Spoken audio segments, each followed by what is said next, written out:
times fear recently? Right. How many of you have felt anxiety recently? Okay. And even depression, sometimes we all feel depressed? Right.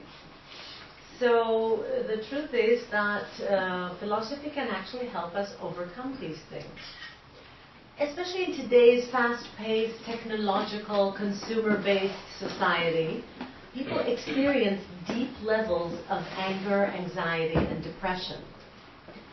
Now, one of the main reasons is that we have, as a Western society, as a scientific society, we have given up on religion and myth. At the same time, there's been a vacuum for modern human beings. If you don't believe in God, you have scientific facts and evolution. Where are you going to look for the meaning of your life? This vacuum can actually be filled through Hellenic values. Now, in recent years, many people, famous people, who you may know, have turned to Greek philosophy. Especially the movement of modern Stoicism. Have any of you heard modern Stoicism? Stoicism in general? Okay, so my lecture today is going to be very interesting for you. For example, one famous person is Steve Jobs. He had said that I would give up all my technology for an afternoon with Socrates. Did you know that? Steve Jobs. Another famous billionaire, Reid Hoffman, the founder of LinkedIn. You know LinkedIn, the professional networking site? He said, studying philosophy, especially Aristotle, has helped me to think clearly, and I feel that it's helped me even more than my MBA to become a billionaire. So it's a way of thinking that Greek philosophy offers. You might say that Stoicism is the Western world's answer to Buddhism.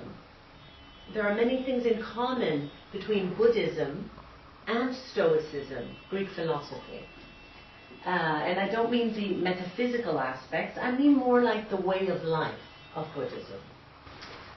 So modern Stoicism, like modern humanism, is a return to living a life of ethics and values, living in truth, not living a lie. The philosophy is flexible enough to keep improving, so it's not a dogma.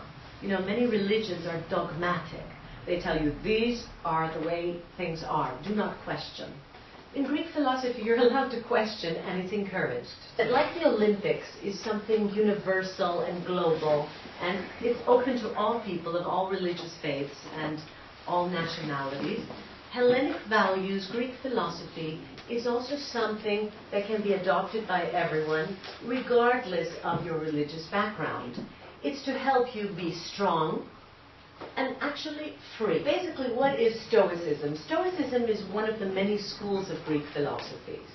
It was founded by a man called Zeno, who was actually a man who was shipwrecked. He was a ship owner, and his fleet went down, and he ended up in Athens about 100 years after the death of Socrates. And he walked into a bookstore. Yes, we had bookstores with scrolls in those days. And he picked a scroll and he started reading about Socrates. And he loved the teachings of Socrates so much that he began to teach it. And this is the Stoa. Stoa simply means he was teaching outside in the agora, the marketplace. He didn't have an academy. He didn't have, like Aristotle had a lyceum, and you might visit the present-day lyceum. But he just taught in the Stoa, basically in the marketplace, right? In an open porch. Stoicism tends to calm the mind and make you the master of your destiny. Basically, it's about developing a way of thinking critically and logically. All right? Not getting emotional about things. Understanding, yes, I have emotion, but I can be beyond my emotion. Another thing Stoics do is they daily contemplate death. Now, that might seem a little macabre to you, thinking about death every single day. I find that reflecting on my own death actually helps me to be more present in the day-to-day. The goal of Stoicism is actually freedom from anger, anxiety, and fear, through a practice called apathia and ataraxia.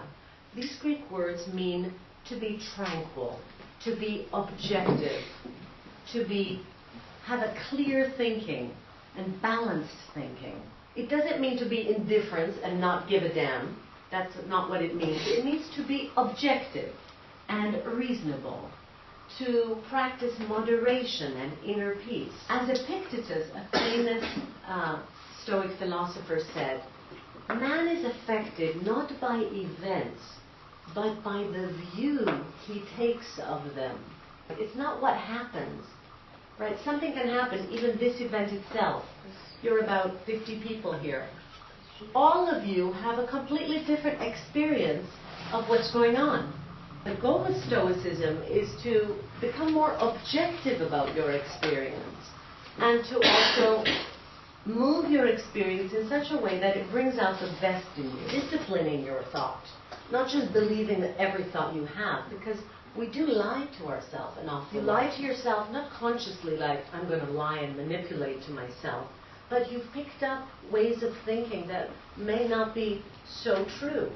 You might believe things about yourself that aren't true at all, right? You might have a completely wrong idea of who you are and what you're capable of, simply because other people have told you that this is what you're capable of, or simply because it's a habit.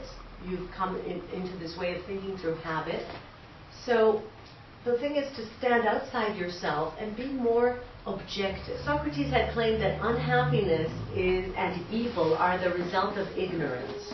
So if someone is unkind towards you, much in the way that Christianity says, is don't judge them. They're not evil because they want to be evil. They're more evil because they have ignorance. They don't know and they can't see how that is going to come back to them, how it's going to backfire on them. So Stoics do tend to be forgiving and understanding. So it's really about examining your own judgments, your own behavior, and what the Stoics called live according to nature and harmony. Just to make it simple for you, how could you live like a Greek philosopher? What are the things you would do? Basically, they say, live your life according to 4 values. One is phronesis, which is practical wisdom. Be practical. Have common sense, in other words. 2, δικαιοσύνη, justice. Δικαιοσύνη means justice and be fair. So be fair to your friends, be fair in your handlings, try to create win-win situations. Sophrosini is the 3rd value, which means moderation. You know, I know you all like to party till it's 5 a.m. perhaps, but they say, well, you know, better take 1 hour less, sleep a little earlier, a little less wine, a little less alcohol. Just keep it in balance. It doesn't mean don't have alcohol, but, you know, balance. Don't get drunk. Don't go over the top. Always this balance. And the 4th one is andria, which means courage. Live with courage. Be courageous enough to stand up for what you believe in. All of these 4 values are actually as a counterbalance to what has been called over the centuries, especially by Christians, the 7 deadly sins. What are the 7 deadly sins? Pride, lust, envy, rage, greed, gluttony, and sloth. Sloth means to be lazy. These 4 virtues are going to help you counterbalance these 7 sins, or I would call them toxic behaviors. If you're very envious of some people, you can balance it out with these values. If you have too much pride, you can balance it out with these 4 values. Too much greed, gluttony, all of these. So it's about bringing harmony into your life. Another concept is cosmopolitanism. Socrates was considered the first cosmopolitan. Why? When they asked him, are you an Athenian or are you a Corinthian? Are you a Greek? What are you? He said, I am not an Athenian. I am a citizen of the world. So he was the first person to say, hey, let's pull back and see the whole planet from a distance and see that we are all humans here and trying to live together. So he was beyond, nationalities. Another thing that is very important to the Greek philosophers is something they call the dichotomy of control. Dichotomy in Greek means having two choices. And they said, you have to realize in life the things you can control and the things you can't control. And that's a wisdom in itself, all right? Like, if you're trying to change somebody else, for example, can you change somebody else? Not really. How can you change someone else? First, you can affect them through your own behavior. So they say, change yourself if you want to change the world. Socrates said that too. He who would like to change the world, let him change himself first. If you can't get over your anger issues, your depression issues, your toxic behavior issues, how do you expect to bring about a better world? So once you begin to internalize what you can change and what you can't change, then maybe you will bring about a change. And that's why I would also like to recommend my book to you. It's called Take Charge. If you like Greek philosophy, we also have some copies here for sale. And this will basically give you the summary of Greek philosophy with some exercises, 7 exercises that can change your life and can change your approach to living.